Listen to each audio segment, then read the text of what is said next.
Hi everyone, this is KJ Vlog, sa Filipino reactor based here in Kingdom of Saudi Arabia, and welcome back to my channel. Agad-agad gawa natin itong reaction video, ang Barda compilation, because why not? Alam mo, ang dami kong daldala, software daldala ko, ang dami kong chismis and everything. So, I won't take any longer, let's start this reaction video. Ano to?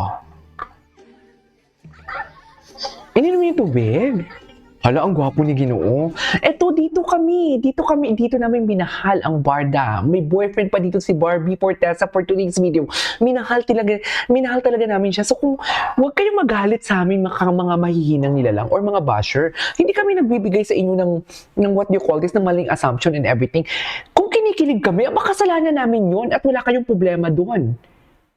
Kung may problema man yun, kung may problema man kaming kakaharapin, hindi kayo namin iistolbohin. Kasalanan ba namin kinikilig kami dito sa mga videos nila for today's video? Kasalanan ba namin na may chemistry talaga sila? Ayusin natin yung camera natin para maganda tayo.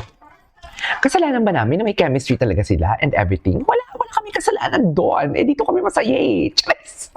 Di ba, may sandali lang, para bang masyadong mataas naman yung camera natin. Di ba? Anong problema nila kung kinikilig tayo? Anong problema nila kung kinikilig ang hiwa natin dito for today's video? Di ba? Ewan ko sa inyo. Malandi kayo. O, tuloy natin to. Ay. Basta cute talaga sila. Wala kayong di ba? Ay. Ganun ba yung ma'am?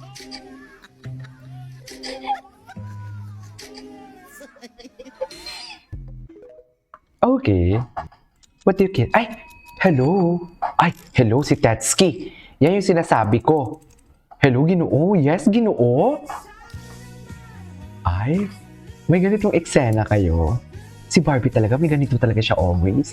Pag may mga chismis na lalabas, parang tipong may lalabas na mga chismis, ganito talaga palagi si Barbie. May pa-IG story. Diba? Ay, happy Barda Day. Na para bang, Diyos ko dear, hala, alam mo, ikaw, AC, mag-private ka na. Susugurin ka na dyan, AC, mag-private ka na for today's video. Sinasabi ko sa'yo. Anyways, what's next? Ay, 6 minutes to. My love, Loki. Ay, compose ni Barda, music composer. Lakasan natin.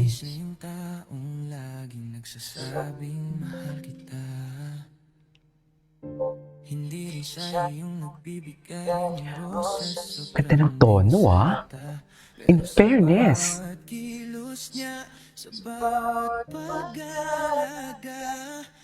Oo. Pananatili, doon ko nararamdaman na mahal niya ako. Oh. Diyos. Tama ba yun? Okay lang, kasi ang pagmamahalan natin hindi kailangan ng maraming salita. Hindi man ipinapakita sa mga sinasabi, pero malinaw sa mga ginagawa. Tahimik totoo at sa Tahimik totoo. hindi palaging napapansin. Ito na, may rap na. Panoorin muna natin to. Kalma muna tayo. Masyado tayo nagiging chismosa eh. Sapagatid kahit pagod na siya, sa pananatili kahit mahirap na, doon ko nakikita ang tunay na pagmamahal niya. Hindi siya sanay magsabi na mahal kita. Okay. Araw-araw niya itong pinapatunayan, sa paguna kapag tahimik ako, sa pagyakap kahit wala akong masabi, sa pagbili sa'kin kahit wala. In fairness, ang ganda ng kanta niya. Kahit hindi ko isigaw sa buong mundo na mahal kita. Ay!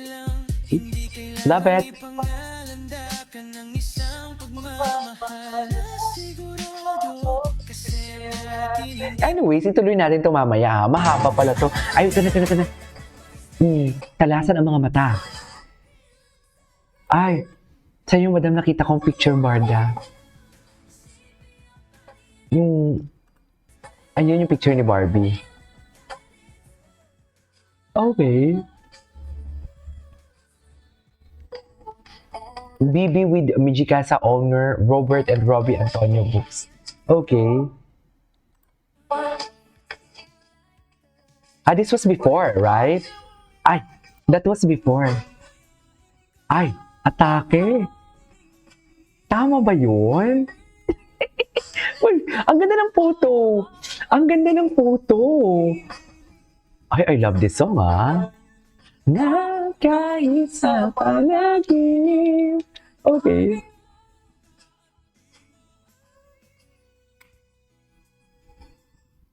What's next? Kiss mo nga, David. Kiss mo nga. Hinalikan. Charis. Hinalikan nga, mami. Wala na. Charis. Ay, tinitis lang pala. Pero kinagat ni David, no? Anyways, wait, mag-search muna tayo for today's video. Gusto ko lang i-search ang David Licauco kung ano yung mga chismis nila dito. Gusto ko lang i-check kung ano mga chismis nila. So, ito yung mga chismis nila. Napanood na natin to, di ba? Ay, Diyos ko, ang siargaw ni David. Ay, ito, ano to? Tingnan natin to. Ay, hello. Wait lang ha, dyan lang kayo. Ay, ano to? Hindi ko to alam. Si Miles Roldan. Ay, ito yung siargaw nila for today's video. Ano sa tingin nyo? O tapos, ano ang problema dyan? Palagay nyo ba masisira yung pagkabarda namin? Kung may mga ganito?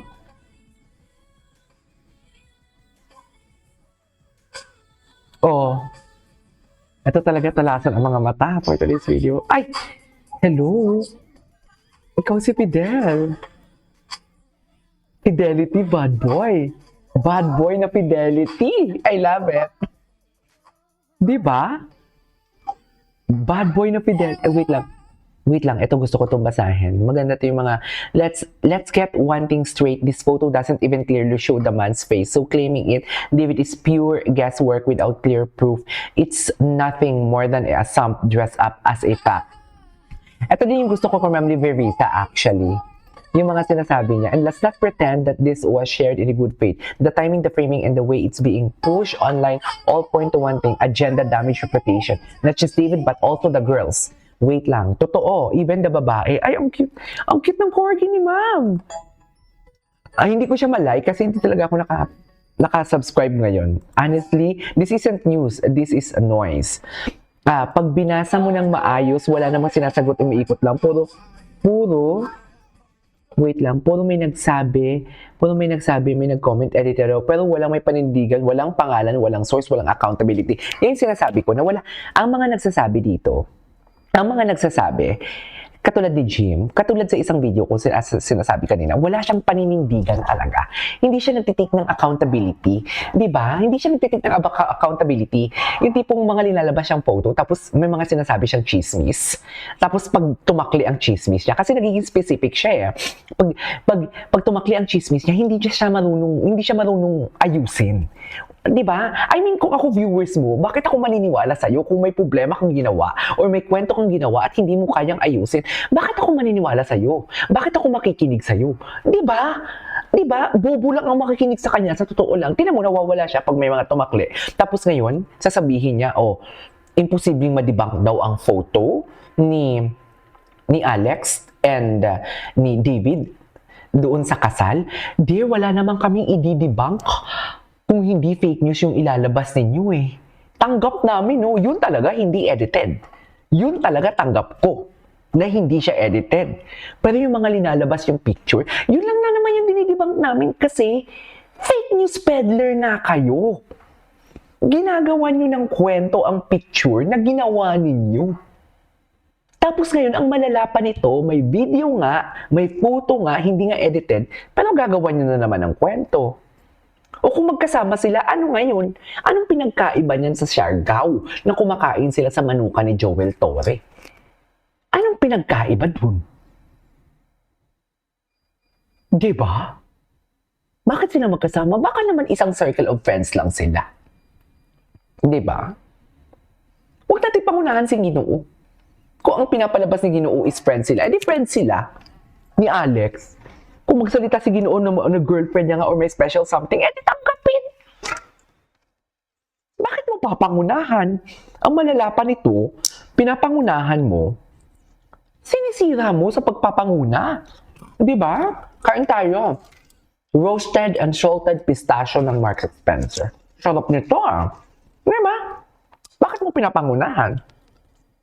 Ang pangunahan Jim, sinabi ko sa'yo, pagpapangunahan mo yan Jim, mauuna ka din. Uy, no. Hindi tayo pwede mag-wish ng hindi maganda sa mga kapwa natin. Hindi ganon, wag ganon. Anyways, so that is our for today's video. This is KJ Vlogs and see you on my next vlog. Bye!